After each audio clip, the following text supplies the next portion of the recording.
Hi hello ಎಲ್ಲರಿಗೂ ನಮಸ್ಕಾರ. ನಾನು ನಿಮ್ಮ ಅನಾಮಿಕಾ ಅನು. ಅಭಿವ್ಯಕ್ತಿ ಕಥಾಲೋಕಕ್ಕೆ ಸ್ವಾಗತ. ಉಸಿರಾದ ನೀ ಜೀವಕ್ಕೆ ಕಥೆಯ 27ನೇ ಅಧ್ಯಾಯವನ್ನು ಶುರು ಮಾಡೋಣ.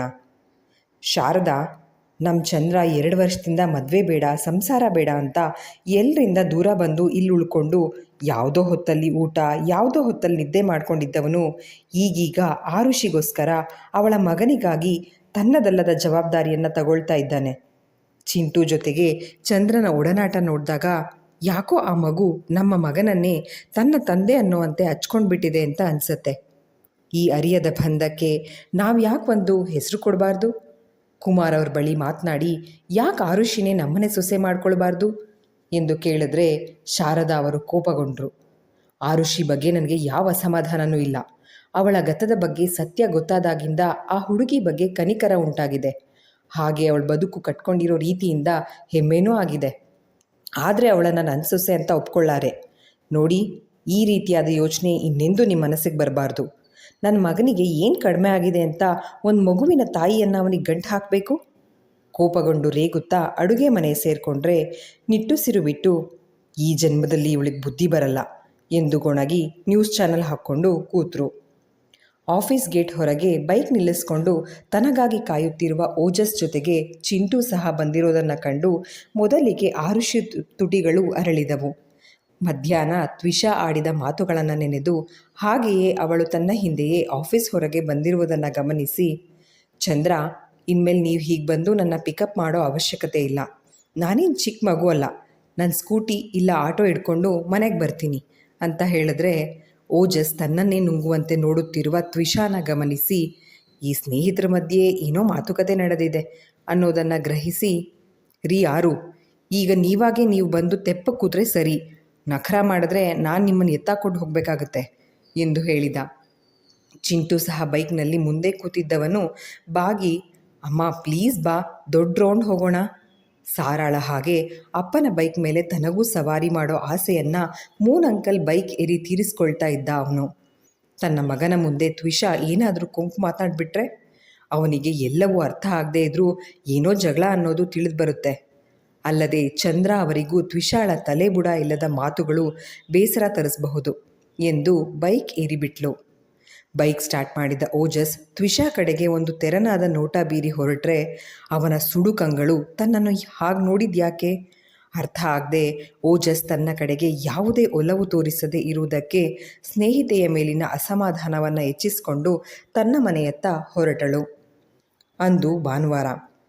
ಚಿಂಟುಗೆ ಸ್ಕೂಲ್ಗೆ ಹೋಗೋ ಧಾವಂತ ಇಲ್ದಿದ್ರೂ ಬೇಗನೆ ಎದ್ದು ತಯಾರಾಗಿ ಲ್ಯಾಪ್ಟಾಪ್ ಹಿಡಿದು ತನ್ನ ಕೆಲಸದಲ್ಲಿ ಮುಳುಗಿ ಹೋಗಿದ್ದ ಅಮ್ಮನ ಬಳಿ ಆಗಾಗ ಬಂದು ಬಾಗಿ ಅವಳ ಮುಖ ನೋಡ್ತಾ ನಸುನಕ್ಕವನು, ಅಮ್ಮ ಹಾಲ್ಗೆ ಬರಬೇಡ ಎಂದು ಹೇಳಿ ಮತ್ತೆ ರೂಮ್ ಹೊರಗೆ ಓಡಿ ಬಿಡ್ತಾ ಇದ್ದ.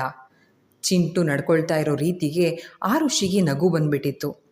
ಚಿಂಟು, ಏನು ಮಾಡ್ತಾ ಇದ್ದೀಯಾ ಅಂತ ಕೇಳ್ತಾ ಮಂಚದಿಂದ ಇಳಿದು ರೂಮ್ ಹೊರಬರಲು ನೋಡಿದ್ದೇ ತಡ ಬಾಗಿಲಿಗೆ ಅಡ್ಡವಾಗಿ ನಿಂತು ಆರುಷಿ ಹೊರಬರದಂತೆ ತಡೆದ.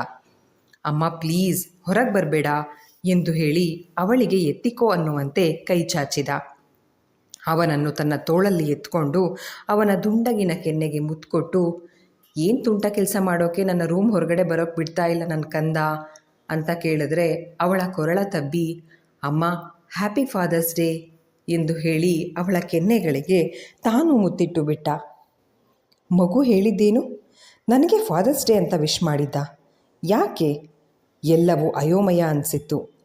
ತನ್ನ ಅರಿವಿಗೆ ಬಾರದೆ ಅವಳ ಕಂಗಳು ತುಂಬಿಕೊಂಡು ಬಿಟ್ಟರೆ ತನ್ನ ಪುಟ್ಟ ಕೈಯಲ್ಲಿ ತನ್ನ ಅಮ್ಮನ ಕಣ್ಣು ತೊಡೆದು, ಅಮ್ಮ ಆಕೆ ಅಲ್ಲೋದು, ನೀನು ಗುಡ್ ಗರ್ಲ್ ಅಲ್ಬಾರ್ದು ಅಂತ ಹೇಳಿ ಈಗ ಕೊಸರಾಡುತ್ತಾ ಕೆಳಗಿಳಿದು ತನ್ನ ತೋರು ಬೆರಳು ತೋರಿಸಿ, ಇಲ್ಲೇ ಇರಬೇಕು, ಹೊರಗೆ ಬಂದರೆ ಬೈತೀನಿ ಎಂದು ವಾರ್ನ್ ಮಾಡಿದಂತೆ ಮಾತಾಡಿ ಹೊರಗೋಡಿಬಿಟ್ಟ. ತನ್ನ ಕಡೆಗೆ ಮಗು ತೋರ್ತಾ ಇರುವ ಈ ನಿಸ್ವಾರ್ಥ ಪ್ರೀತಿಗೆ ಏನು ಹೇಳಬೇಕು ತೋಚದಾಗಿತ್ತು. ಅರ್ಧ ಗಂಟೆ ಸುಮ್ಮನೆ ಕುಳಿತು ಬಿಟ್ಟಿದ್ದ ಆರುಷಿ ಮನದ ತುಂಬ, ಚಿಂಟು ತನಗ್ಯಾಕೆ ಫಾದರ್ಸ್ ಡೇ ವಿಶ್ ಮಾಡಿದ್ದು? ಹೀಗೆ ಅಪ್ಪನ ಸ್ಥಾನದಲ್ಲಿ ಅಮ್ಮನನ್ನು ನೋಡುವಂತೆ ಹೇಳ್ಕೊಟ್ಟೋರು ಯಾರು? ತಿಳಿಯದಾಗಿ ಅದೇ ವಿಷಯದ ಬಗ್ಗೆ ಯೋಚಿಸ್ತಾ ಕೂತಿದ್ರೆ ಜಲಜ ಅವರು ಬಂದು, ಆರು ಹೊರಗೆ ಬಾ ಪುಟ್ಟ ಹಾಗೆ ನಿನ್ನ ಮೊಬೈಲ್ ತೆಗೊಂಡು ಬಾ, ಚಿಂಟುದು ಫೋಟೋ ತೆಗಿಬೇಕಂತೆ ಅಂತ ಹೇಳಿದ್ರೆ ಮನೆಯಲ್ಲಿ ಏನಾಗ್ತಿದೆ ಅನ್ನೋ ಅಂದಾಜೂ ಇಲ್ಲದ ಹುಡುಗಿ ಚಾರ್ಜ್ಗೆ ಹಾಕಿದ್ದ ಮೊಬೈಲ್ ಹಿಡಿದು ಹೊರಗಡೆ ಬಂದರೆ ಹಾಲ್ ತುಂಬ ಬಲೂನ್ನಿಂದ ಡೆಕೋರೇಟ್ ಮಾಡಲಾಗಿದೆ. ಟೀಪಾಯ್ ಮೇಲೆ ಪುಟ್ಟ ಚಾಕ್ಲೇಟ್ ಕೇಕ್ ಇರಿಸಿ ಅದರ ಮುಂದೆ ಚಿಂಟು ಮುದ್ದು ನಗು ಹೊತ್ತು ನಿಂತಿದ್ದ. ಓಜಸ್ ಅಲ್ಲದೆ ಅವನ ತಂದೆ ತಾಯಿ ಸಹ ಇವರ ಮನೆಗೆ ಬಂದು ಆರುಷಿನ ಕಂಡು, ಬಾ ಮಗಳೇ, ನಿನ್ನ ಮಗನ ಆಸೆಯಂತೆ ಕೇಕ್ ಕಟ್ ಮಾಡು ಅಂತ ಹೇಳಿದ್ರೆ ಅವರೆಡೆಗೆ ಸಣ್ಣ ನಗೆ ಸೂಸಿ ಬಂದು ಚಿಂಟು ಪಕ್ಕ ನಿಂತು ಅವನ ತಲೆ ನೇವರಿಸಿದ್ಲು. ಅಮ್ಮ, ಕೇಕ್ ಕಟ್ ಮಾಡಿ ನಂಗೆ ತಿನ್ನಿಸು, ತಾತ ನೀನು ಫೋಟೋ ತೆಗಿ, ಚಿಂಟು ಅತಿ ಉತ್ಸಾಹದಲ್ಲಿ ಹೇಳಿದ್ದ. ಮಗನ ಪಕ್ಕ ಬಂದು ನಿಂತ ಹುಡುಗಿ ಭಾವುಕಳಾಗಿ, ಅಪ್ಪ ನೀವು ಬನ್ನಿ ಅಂತ ಕುಮಾರ್ ಅವರನ್ನು ಕರೆದ್ರೆ ಅವರು ತಾವು ಫೋಟೋ ತೆಗೆಯೋದಾಗಿ ತಿಳಿಸಿದರು. ಚಿಂಟು ಅವಸರಿಸಿ ಅಮ್ಮನ ಕೈ ಹಿಡಿದು ಕೇಕ್ ಕಟ್ ಮಾಡಿ ಅವಳ ಕೈನಲ್ಲಿ ಕೇಕ್ ತಿನ್ನಿಸ್ಕೊಂಡು ಅಮ್ಮನಿಗೆ ತಾನು ತಿನ್ನಿಸಿದ್ದ. 1 ನಿಮಿಷ ಬಂದೆ ಅಂತ ಹೇಳಿ ಚಿಂಟು ತನ್ನ ತಾತನ ರೂಮಿಗೆ ಹೋದವನು ಒಂದು ಗ್ರೀಟಿಂಗ್ ಕಾರ್ಡ್ ಹಿಡಿದು ಬಂದ. ಅಮ್ಮ, ಇದು ನಿಂಗೆ, ಸ್ಕೂಲಲ್ಲಿ ನಾನು ಮಾಡಿದ್ದ ಗ್ರೀಟಿಂಗ್ ಕಾರ್ಡ್, ಮೇಲೆ ಏನೇನೋ ಬರ್ಸಿದ್ರು ಅಂತ ಹೇಳ್ದ. ಕ್ರೇಯಾನ್ಸ್ನಲ್ಲಿ ಬಣ್ಣಗಳನ್ನು ತುಂಬಿದ ಚಿಟ್ಟೆ, ಕೆಳಗೆ ಹ್ಯಾಪಿ ಫಾದರ್ಸ್ ಡೇ ಅಂತ ಟೀಚರ್ ಸಹಾಯದಿಂದ ಮಕ್ಕಳು ಬರೆದಿದ್ದಾರೆ. 3 ವರ್ಷದ ಪುಟ್ಟ ಕಂದಮ್ಮಗಳ ಕೈಯಲ್ಲಿ ಇಷ್ಟು ಬರ್ಸೋದು ದೊಡ್ಡ ಸಾಹಸದ ಕೆಲಸನೇ. ಅಮ್ಮ, ಈ ಕೇಕ್ ತಂದಿದ್ದು ಮೂನ್ ಅಂಕಲ್, ನನಗೆ ಕೇಕ್ ಬೇಕು ಅಂತ ಅವತ್ತೇ ಹೇಳಿದ್ದೆ. ಕೈಗಳನ್ನು ಹಿಂದಕ್ಕೆ ಮಾಡ್ತಾ ತಾನು ಬಲೂನ್ ಹಾಗೆ ಕೇಕ್ ಕೇಳಿದ್ದಕ್ಕೆ ಓಜಸ್ ತಂದುಕೊಟ್ಟಿದ್ದು, ಅಲ್ಲದೆ ಇಂದು ಬೆಳಗ್ಗೆ ಮನೆಯನ್ನು ಅಲಂಕರಿಸಲು ಸಹಾಯ ಮಾಡಿದ ರೀತಿಯನ್ನು ತನ್ನದೇ ರೀತಿಯಲ್ಲಿ ಕಂಗಳಲ್ಲಿ ಅಚ್ಚರಿಯನ್ನು ತುಂಬಿಕೊಂಡು ವಿವರಿಸ್ತಾ ಇದ್ದರೆ ಓಜಸ್ ಸಹ ಅವಳ ಕೈಗೆ ಗ್ರೀಟಿಂಗ್ ಕಾರ್ಡ್ ಕೊಟ್ಟು ವಿಶ್ ಮಾಡ್ದ. ಇದೆಲ್ಲ ಬೇಕಿರಲಿಲ್ಲ ಚಂದ್ರ, ಮುಜುಗರದಲ್ಲಿ ಹೇಳಿದ್ರೆ. ಯಾಕಮ್ಮ ಬೇಡ? ನಿಜ ಹೇಳಬೇಕು ಅಂದರೆ ನೀನು ಚಿಂಟುಗೆ ಬರೀ ತಂದೆ ಸ್ಥಾನ ಮಾತ್ರ ಅಲ್ಲ, ನಿನ್ನ ಹೆತ್ತವರಿಗೆ ಮಗನ ಸ್ಥಾನನೂ ಸಹ ತುಂಬಿದ್ದೀಯಾ. ಏನೋ ಬಾಯಿ ಮಾತಿಗೆ ಹೇಳ್ತಾ ಇಲ್ಲ ಮಗಳೇ, ನೀನು ಇವತ್ತಿನ ಈ ಎಲ್ಲ ಆಚರಣೆಗಳಿಗೆ ಅರ್ಹತೆ ಹೊಂದಿರುವವಳು ಎಂದು ಹೇಳಿ ನಂಜಪ್ಪನವರು ಅವಳಿಗೆ ಮನಸಾರೆ ಆಶೀರ್ವಾದ ಮಾಡಿ ತನಗೂ ಫಾದರ್ಸ್ ಡೇ ವಿಶ್ ಮಾಡಿದ ಆರುಷಿಗೆ ಧನ್ಯವಾದ ತಿಳಿಸಿ ಮನೆಯಿಂದ ಹೊರಟ್ರೆ ಶಾರದಾ ಅವರು ಸಹ ಮನಸಾರೆ ಆರುಷಿಗೆ ಆಶೀರ್ವಾದ ಮಾಡಿ ಹೊರಟರು. ನಾನು ಹಾಗೆ ಖಾಲಿ ಕೈನಲ್ಲಿ ಹೋಗೋನಲ್ಲ ಆಂಟಿ, ಒಂದು ಬಾಕ್ಸ್ಗೆ ಸ್ವಲ್ಪ ಕೇಕ್ ಹಾಕ್ಕೊಡಿ, ಓಜಸ್ ಕೇಳಿದ್ರೆ ಜಲಜ ಅವರು ಕಿರುನಕ್ಕು ಕೇಕ್ ಜೊತೆಗೆ ತಿಂಡಿಗೆ ಎಂದು ಮಾಡಿದ್ದ ಗೊಜ್ಜವಲಕ್ಕಿಯನ್ನು ಮತ್ತೊಂದು ಬಾಕ್ಸ್ನಲ್ಲಿ ಹಾಕಿಕೊಟ್ರು. Thanks aunty. ಏನ್ರಿ ಯಾರು, ಈ ಬಾಕ್ಸ್ ನಾಳೆ ಕೊಟ್ಟರೆ ಆಗುತ್ತಾ? ಆಮೇಲೆ ಜಗಳಕ್ಕೆ ಬರಲ್ಲ ತಾನೇ?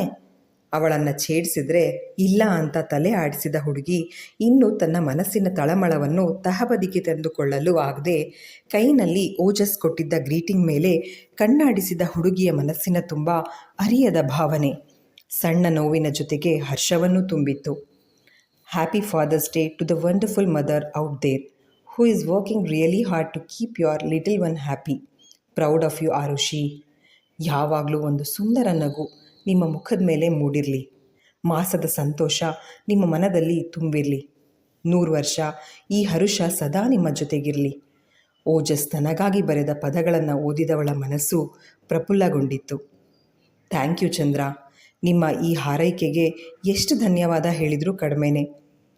ಓಜಸ್ ಹೋದತ್ತಲೇ ನೋಡ್ತಾ ಮನಸ್ಸಿನಲ್ಲೇ ಹೇಳ್ಕೊಂಡವಳು ಅದ್ಯಾಕೋ ಮನಸ್ಸಿನ ದುಗುಡ ತಾಳಲಾರದೆ ರೂಮಿಗೆ ಓಡಿ ಹೋಗಿ ದಿಂಬಲ್ಲಿ ಮುಖ ಹುದುಕಿಸಿ ಹತ್ತು ಬಿಟ್ಲು. ಅಮ್ಮನ ಹಿಂದೆಯೇ ರೂಮಿಗೆ ಓಡ್ಬಂದ ಚಿಂಟು ಅಮ್ಮ ಅಳ್ತಾ ಇರೋದನ್ನು ನೋಡಿ ತಾನು ಅಳೋದಕ್ಕೆ ಶುರು ಮಾಡಿಬಿಟ್ಟ. ಅಮ್ಮ ಅಲ್ಬೇಡ ಪ್ಲೀಸ್, ಮೂನ್ ಅಂಕಲ್ ಹೇಳಿದ್ದು ನಿನ್ನ ಫ್ರೆಂಡ್ಸ್ಗೆ ಅಪ್ಪ ಅಮ್ಮ ಇಬ್ಬರು 2 ಪೀಪಲ್ ಇದ್ದರೆ ನಿನಗೆ ಅಪ್ಪ ಅಮ್ಮ 1 ಪೀಪಲ್ ಇರೋದು, ಯಾಕಂದರೆ ನಿನ್ನಮ್ಮ ತುಂಬ ಸ್ಟ್ರಾಂಗ್ ಅಂತ. ನೀನು ಸ್ಟ್ರಾಂಗ್ ಅಲ್ವಾ, ಮತ್ತ್ಯಾಕೆ ಅಳ್ತಾ ಇದ್ದೀಯಾ? ತಾನು ಬಿಕ್ಕುತ್ತಲೇ ಪ್ರಶ್ನೆ ಮಾಡಿದ್ರೆ ಕಣ್ಣು ತೊಡೆದುಕೊಂಡ ಆರುಷಿ ಮಗನನ್ನು ತಬ್ಕೊಂಡು, ಥ್ಯಾಂಕ್ ಯು ಚಿಂಟು, ಅಪ್ಪ ಅಮ್ಮ ಇಬ್ಬರ ಸ್ಥಾನನ ನನಗೆ ಕೊಟ್ಟಿದ್ದಕ್ಕೆ ತುಂಬ ತುಂಬ ಥ್ಯಾಂಕ್ಸ್ ಕಂದ. ನೀನು ನನ್ನ ಮಗ, ನನ್ನೊಬ್ಬಳ ಮಗ, ಈ ಸತ್ಯ ಯಾವತ್ತಿಗೂ ಬದಲಾಗಲ್ಲ ಎಂದು ಹೇಳಿ ಅವನ ಕಣ್ಣು ತೊಡೆದು ಕೆನ್ನೆ ಮೂಗು ಗಲ್ಲಕ್ಕೆಲ್ಲ ಮುತ್ತಿಟ್ಟು ಬಿಟ್ಲು.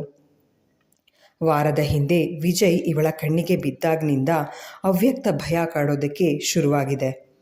ಆ ರಾಕ್ಷಸ ಮತ್ತೆ ತನ್ನ ಬದುಕಿಗೆ ಬಂದುಬಿಟ್ರೆ? ಆ ಯೋಚನೆಯೇ ಇವಳ ಮನಸ್ಥೈರ್ಯವನ್ನೆಲ್ಲ ಹುದುಗಿಸಿ ಬಿಡುತ್ತಿದೆ.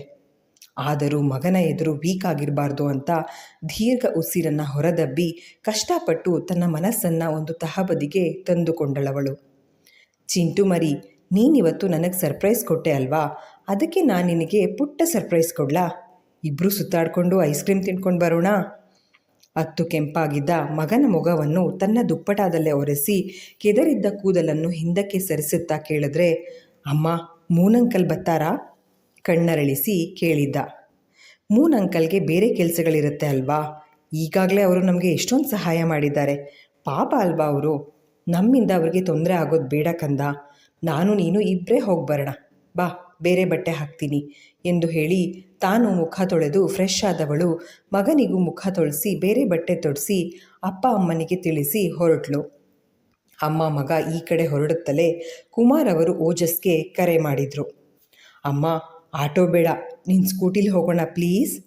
ಮಗನ ಬೇಡಿಕೆಗೆ ಒಪ್ಪದೆ, ನೀನಿನ್ನೂ ಚಿಕ್ಕವನು, ನಿನ್ನನ್ನು ಸ್ಕೂಟಿಲಿ ಕೂರಿಸ್ಕೊಂಡು ಮೇನ್ ರೋಡಲ್ಲಿ ಓಡಾಡೋದು ಅಂದರೆ ನನಗೆ ಸ್ವಲ್ಪ ಭಯ ಆಗತ್ತೆ. ನಿನಗೆ 4 ಇಯರ್ಸ್ ಆಗುತ್ತೆ ಅಲ್ವಾ, ಆಗ ಸ್ಕೂಟಿಲಿ ಕರ್ಕೊಂಡು ಹೋಗ್ತೀನಿ ಅಂತ ಮಗನ ಮನ ಒಲಿಸಿ ಅಪಾರ್ಟ್ಮೆಂಟ್ ಗೇಟ್ ಬಳಿ ಬಂದು ನಿಂತವನು ಇನ್ನೇನು ಬುಕ್ ಮಾಡಿದ ಆಟೋ ಹತ್ತಬೇಕು. ಓಜಸ್ ಓಡ್ ಬಂದು ತಾನು ಆಟೋ ಹತ್ತಿ ಕುಳಿತುಬಿಟ್ಟ. ಇದೇನು ನೀವು? ದಿಢೀರಂತ ಆಟೋ ಒಳಗೆ ಕೂತ ಓಜಸ್ನ ನಡೆಗೆ ಬೆಚ್ಚಿದ್ರು. ಅವನು ಹೀಗೆ ಜೊತೆಯಾಗಿ ಬರ್ತಿರೋದಕ್ಕೆ ಮನಸ್ಸಿನ ಮೂಲೆಯಲ್ಲೆಲ್ಲೋ ಅವಳಿಗೂ ಸಮಾಧಾನ ಉಂಟಾಗಿತ್ತು. ಆರು, ನಿಮಗೆ ಅಂತ ಕೇಕ್ ತಂದಿದ್ದು ಅಲ್ಲದೆ ಬಲೂನ್ನಿಂದ ನಿಮ್ಮನೆ ಹಾಲ್ನ ಡೆಕೋರೇಟ್ ಮಾಡಿದ್ದೀನಿ. ಅಂಥದ್ರಲ್ಲಿ ಈಗ ನನ್ನನ್ನೇ ಬಿಟ್ಟು ಅಮ್ಮ ಮಗ ಮಾತ್ರ ಐಸ್ ಕ್ರೀಮ್ ಪಾರ್ಟಿ ಮಾಡೋದಕ್ಕೆ ಹೋಗ್ತಾ ಇದ್ದೀರಾ? ಟೂ ಬ್ಯಾಡ್ ಕಣ್ರಿ. ಚಿಂಟು, ನೀನಾದರೂ ಅಂಕಲ್ನ ಕರಿಬೇಕಾಗಿತ್ತು ತಾನೇ? ಹುಸಿ ಮುನಿಸಿಕೊಂಡು ಕೇಳಿದ್ರೆ ಅಮ್ಮನ ಮಡಿಲಲ್ಲಿ ಕೂತು ಟ್ರಾಫಿಕ್ ತುಂಬಿದ್ದ ರಸ್ತೆ ಕಡೆಗೆ ತನ್ನೆಲ್ಲ ಗಮನ ಹರಿಸಿದ್ದ ಹುಡುಗ ಓಜಸ್ ಪ್ರಶ್ನೆಗೆ ಉತ್ತರಿಸದೆ ಅವನನ್ನೇ ಸಪ್ಪೆ ಮುಖ ಮಾಡಿಕೊಂಡು ನೋಡ್ದ. ಸಾರಿ ಚಂದ್ರ, ಚಿಂಟು ನಿಮ್ಮನ್ನು ಕರ್ಕೊಂಡು ಹೋಗೋಣ ಅಂತಲೇ ಹೇಳ್ದ. ಆದರೆ ನಾನೇ ನಿಮಗೆ ಕೆಲಸಗಳಿರಬಹುದು, ನಮ್ಮಿಂದ ನಿಮಗೆ ತೊಂದರೆ ಆಗೋದು ಬೇಡ ಅಂತ ಕರೀಲಿಲ್ಲ. ಅಳುಕಿನಲ್ಲೇ ಹೇಳಿದ್ಲು. ಹೋಗಲಿ ಬಿಡಿ, ನನಗೇನು ಇನ್ವಿಟೇಷನ್ ಕೊಟ್ಟು ಕರಿಬೇಕಾಗಿಲ್ಲ. ಒಂದು ಸಲ ಫ್ರೆಂಡ್ಸ್ ಅಂತ ಫಿಕ್ಸ್ ಆಗಿಬಿಟ್ರೆ ಆಯಿತು. ಅಲ್ಲಿ ಯಾವುದೇ ಮುಲಾಜಿಲ್ಲದೆ ಜೊತೆಗೆ ಹೋಗ್ತಾ ಇರೋದೆ. ಇದೇನಪ್ಪ, ಇವನಿಗೆ ನಾಚಿಕೆ ಮಾನ ಮರ್ಯಾದೆ ಇಲ್ವಾ ಅಂತ ನೀವು ಬೈಕೋಬಹುದು. ಆದರೆ ಸಾರಿ ಯಾರು, ಸ್ನೇಹಿತರ ಜೊತೆಗಿರುವಾಗ ಈ ನಾಚಿಕೆ ಪಾಚಿಕೆಗಳೆಲ್ಲ ನಾನು ಊರಿಂದ ಆಚೆಗಿಡ್ತೀನಿ ಎಂದು ಹೇಳಿ ಚಿಂಟುನ ಅಮ್ಮನ ಮಡಿಲಿಂದ ಎತ್ಕೊಂಡು ತನ್ನ ಕಾಲುಗಳ ಮೇಲೆ ಕೂರಿಸ್ಕೊಂಡು, ಬರೀ ಐಸ್ ಕ್ರೀಮ್ ಯಾಕೆ, ಯಾವುದಾದ್ರೂ ಮಾಲ್ಗೆ ಹೋಗೋಣ ಬನ್ನಿ, ಅಲ್ಲಿ ಕಿಡ್ಸ್ ಪ್ಲೇ ಏರಿಯಾದಲ್ಲಿ ಚಿಂಟು ಸ್ವಲ್ಪ ಹೊತ್ತು ಆಟ ಆಡಲಿ ಅಂತ ಹೇಳಿದ್ರೆ, ಆ ಋಷಿ ಅಲ್ಲೆಲ್ಲ ಸುಮ್ಮನೆ ದುಡ್ಡು ಖರ್ಚು, ಅಲ್ಲದೆ ಇಂಥದ್ದೆಲ್ಲ ಅಭ್ಯಾಸ ಮಾಡಿಸ್ಬಿಟ್ರೆ ಪದೇ ಪದೇ ಕರ್ಕೊಂಡು ಹೋಗುವಂಥ ಚಿಂಟು ಹಠ ಮಾಡ್ತಾನೆ ಅಂತ ಹೇಳಿದ್ರೆ ಅವಳ ಯಾವ ಮಾತು ಕೇಳೋ ಮೂಡ್ನಲ್ಲೇ ಇರಲಿಲ್ಲ ಓಜಸ್. ಆಟೋದವರಿಗೆ ತಾನು ತಿಳಿಸಿದ ಮಾಲ್ ಕಡೆಗೆ ಚಲಾಯಿಸಲು ಹೇಳಿದವನು, ಮಕ್ಕಳು ಹಠ ಮಾಡಬೇಕು ಆರು, ಆಗಲೇ ಅವ್ರ ಬಾಲ್ಯಕ್ಕೊಂದು ಅರ್ಥ ಇರೋದು. ನಾನು ಚಿಕ್ಕವನಾಗಿದ್ದಾಗ ಎಷ್ಟು ತರಲೆ ಮಾಡ್ತಾಯಿದ್ದೆ ಗೊತ್ತಾ? ಅಪ್ಪ ಅಮ್ಮ ನನ್ನ ಹಿಡಿಯೋಕ್ಕಾಗದೆ ಸುಸ್ತಾಗಿಬಿಡೋರು.